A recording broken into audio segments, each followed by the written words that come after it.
After a pleasant end to the work week, we're getting ready for a hot and humid weekend once again. Details in the full forecast.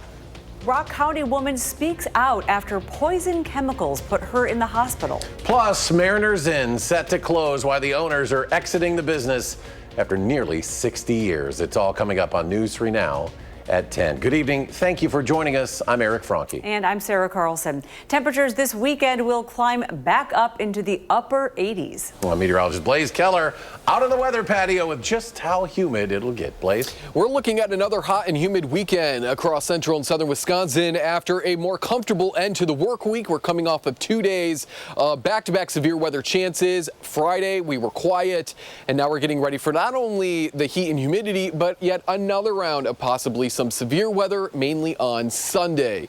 Upper 80s to low 90s on Saturday. Southerly winds keeping us pretty warm as we go into Saturday. Some morning fog may be possible, and then Sunday to end the day, we could be dealing with yet another round of showers and thunderstorms. A marginal to slight risk, so the green to the yellow for Sunday. We're looking at an isolated threat in the green to a more scattered chance for severe weather in the yellow come Sunday evening. In the meantime, it's going to be a pleasant night. The low 60s already starting to pop up around Black River Falls. Everybody else is still hanging out in those mid to upper 60s, a few low 70s as winds continue to remain out of the northwest.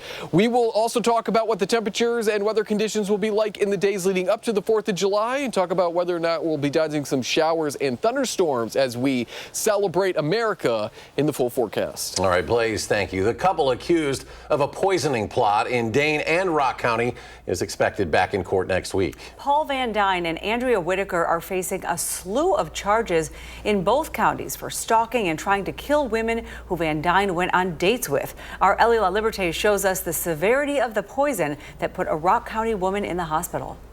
By some miracle, I am alive. That's a statement 26-year-old Amanda Bade shared with me. Bade has identified herself as the Rock County victim in this case. She told me she can't comment on what happened due to the ongoing investigation, but says she spent 38 consecutive days in the hospital, paralyzed and losing her hair. They're all dangerous. That's what Matt Stanton, a toxicologist with Wisconsin Poison Control, says about the chemicals used in this case. You know, in our world, the dose makes the poison is always the saying. A criminal complaint alleges Paul Van Dyne and Andrea Whitaker stalked and tried 3 times to kill Bade using various poisons. In May, Bade's water bottle tested positive for both cyanide. If you get exposed to enough of it, it can cause cardiovascular collapse, multi-system organ failure, and death. And thallium. It causes what we term as a peripheral neuropathy or a severe nerve pain. And then there's following with hair loss or alopecia. Also in May, abrin, a chemical pulled from a plant, was found in her car air vents. Now, according to Stanton, there's not a specific treatment for abrin, and it can also cause organ failure and death. It's not something we commonly see. And more people usually talk about ricin as far as a biochemical weapon. Detectives also believe hydrogen sulfide was used. We call it a knockdown gas because it can cause rapid loss of consciousness, again, depending on the concentration. While searching Van Dyne's car earlier this month, detectives found this tote bag containing hazardous materials that prosecutors referred to as a kill kit. Reporting in Madison, Ellie LaLiberte, News 3 Now. Ellie, thank you. Bade also told News 3 Now that she hopes to make a statement at the Rock County court hearing soon. Well, the man who sexually assaulted a woman on the Oregon bike trail 2 years ago will spend the next 17 years in prison. A judge sentenced Richard Cunningham Jr. today. Cunningham pleaded guilty in March to second-degree sexual assault in exchange for other charges being dropped. Those included strangulation and felony bail jumping. And meanwhile, the Marquette County Sheriff's Office is investigating after a deadly crash in Packwaukee. This happened about 6 this morning. Deputies responded to a report of a car versus person accident there. The person died at the scene. The sheriff says the driver of the vehicle is cooperating with the ongoing investigation. Out of respect for the family, the sheriff's office is not yet releasing the name of the victim. Today, the suspect in the murder of a Minnesota lawmaker and her husband appeared in court.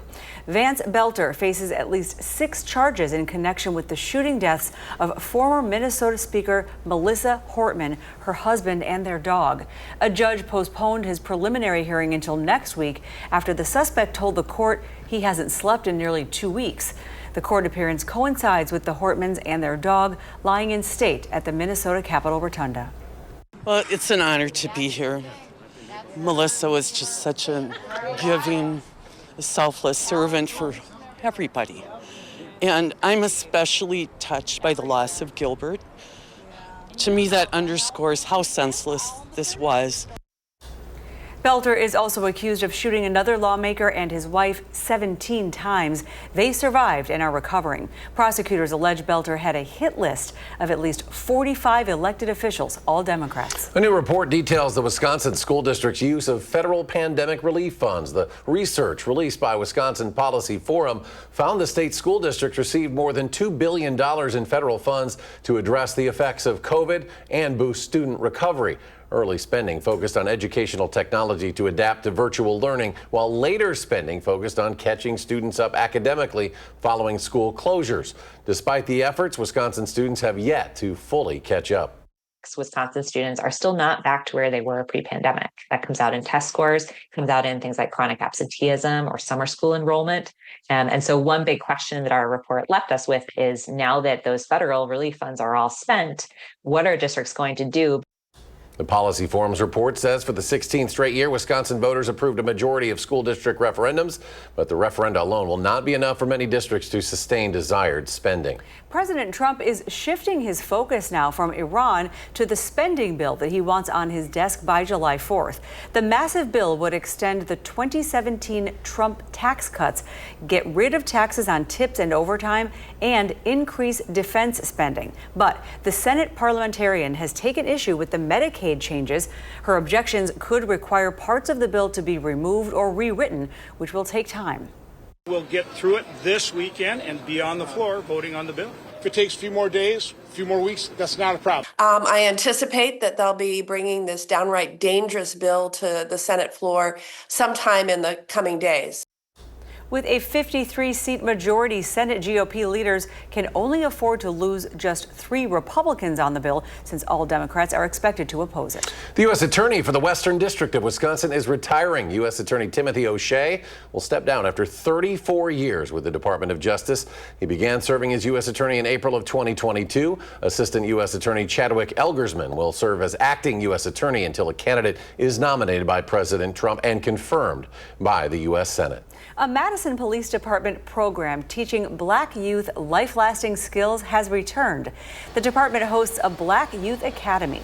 It's a free week-long summer camp open to 7th and 8th graders in the Madison area. Students learn through hands-on and problem-solving activities while exploring careers in public safety. Something that I learned was how to do room clearing correctly, because you see it always in movies and action movies, and you don't know how to really do it correctly, and it's just a really cool thing to learn and background knowledge. Sweet kid. Well, the Madison Police Department holds this Black Youth Academy every June. To register your child or learn more about this, you can find the story on channel3000.com. This summer, Northside Steakhouse Mariners Inn will close after a nearly 60-year run in business. But before it does, our Maddie Heimsch brings us a look at the Madison staple and a bit of its history. Mariners Inn on Lake Mendota announced it would be closing at the end of this summer, an entire year ago. But for some, that's still not enough time to soak up the end of an era. I've been to weddings where in the best man speech, people talk about this place. We have 60th wedding anniversaries, and people are like, oh, you know, I met my person here. And you think about that, like how long it's been here, how many first dates have happened here, and how many anniversaries. I mean, it's crazy. Mariners Waterfront Restaurant has served as somewhat of a lighthouse for its regulars, a landmark they can always find their way back to. This place has been here forever. It's, you know, Madison classic. But soon that won't be the case. We've been here 59 years, and we are going to be here until August 30th. Bill and Betty von Ruttenberg opened in 1966, serving seafood, steak, and specials, and eventually passing down the family business to sons Bill and Jack. It's been a great ride, it really has. The brothers are now ready to retire, and they'll close down the waterfront restaurant when they do. People are sad they don't want us to close, and they won't let us retire, they tell us. As long as those regulars allow it. So we made the announcement at 14 months prior, thinking we'd give everybody time, the employees and the customers time to adjust. And now all of a sudden we're 2 months away. Jack says the nearly 60 years floated by. But I'm savoring it, and I don't want it to end fast. He hopes the next 2 months are enough time for everyone to come dock one last time. And so we're going to try to capture the last of it for the next couple months. Reporting in Madison, I'm Maddie Heimsch, News 3 Now. The Von Rutenbergs do have an accepted offer to take over the building. They say another restaurant should go in its place. Well, still to come at 10, President Trump announces he will no longer negotiate with Canada. And the U.S. Supreme Court sides with the Trump administration. We'll tell you what their ruling means for birthright citizenship. That's next.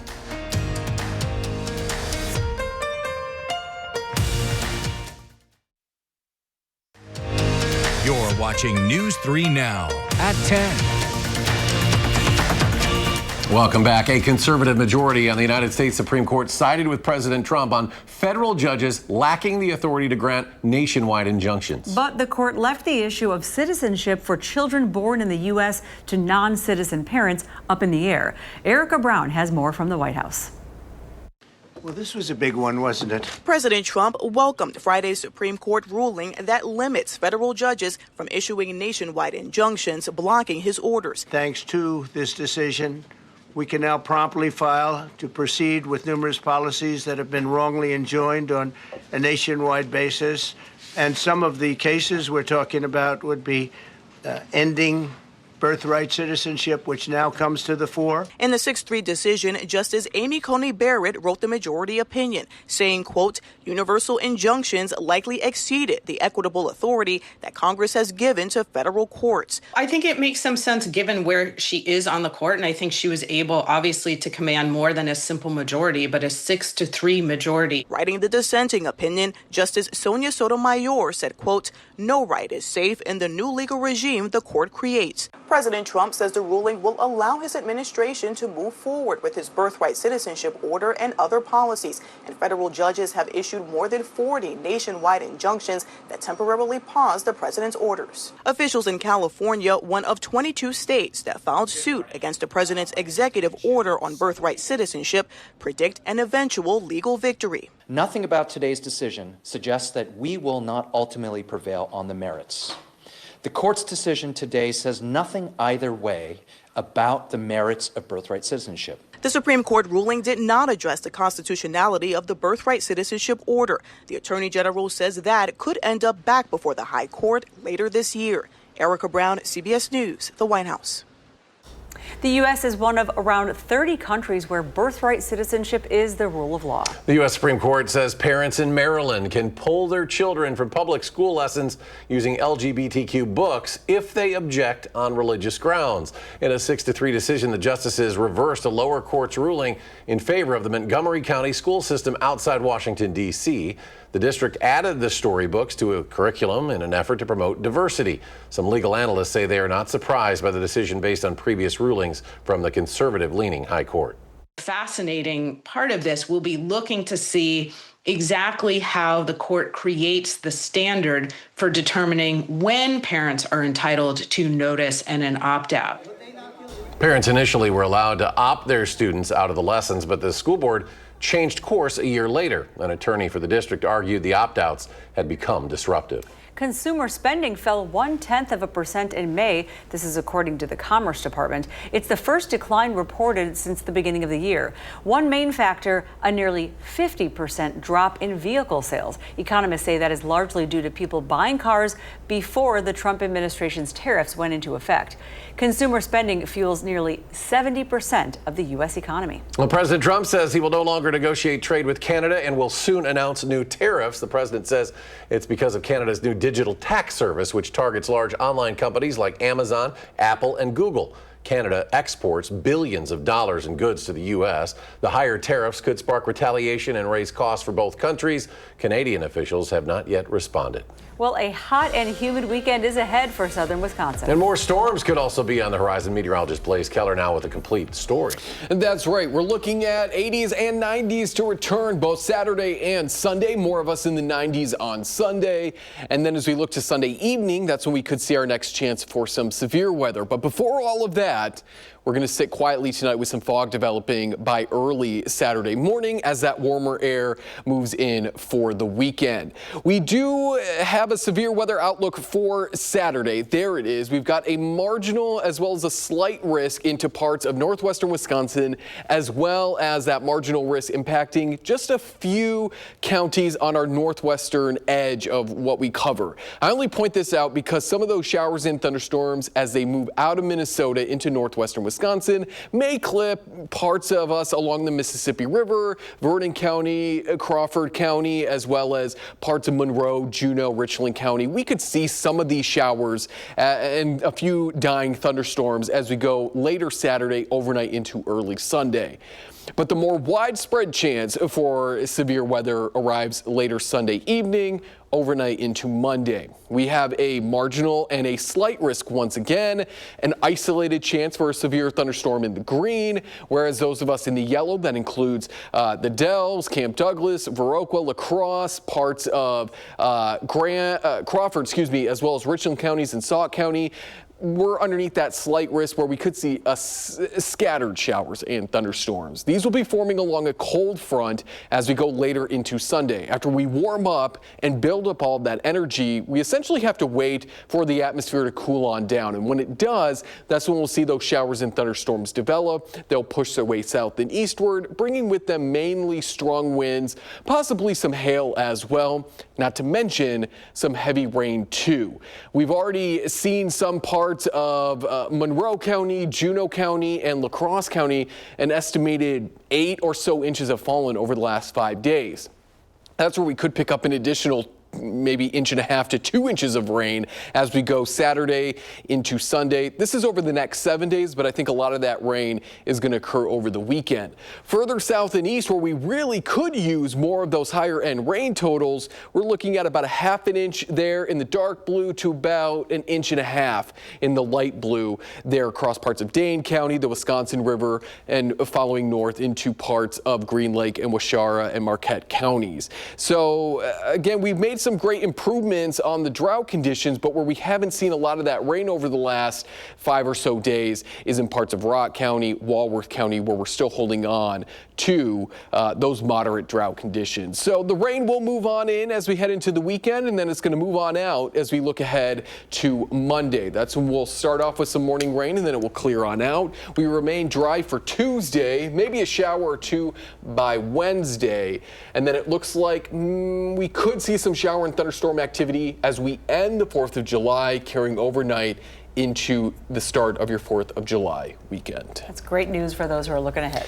Yes, yep, we're going to keep a close eye on the 4th of July. Well, thank you. Blaze, thank you. And from the NBA draft, we got Badgers going on the ice tonight. Yeah, what a week it's been. First Casey O'Brien, then last night John Donje, and now Logan Hensler, where he's going and when he was selected, and the little history he made keeping up with that Wisconsin tradition in the first round. All next on News 3 Now.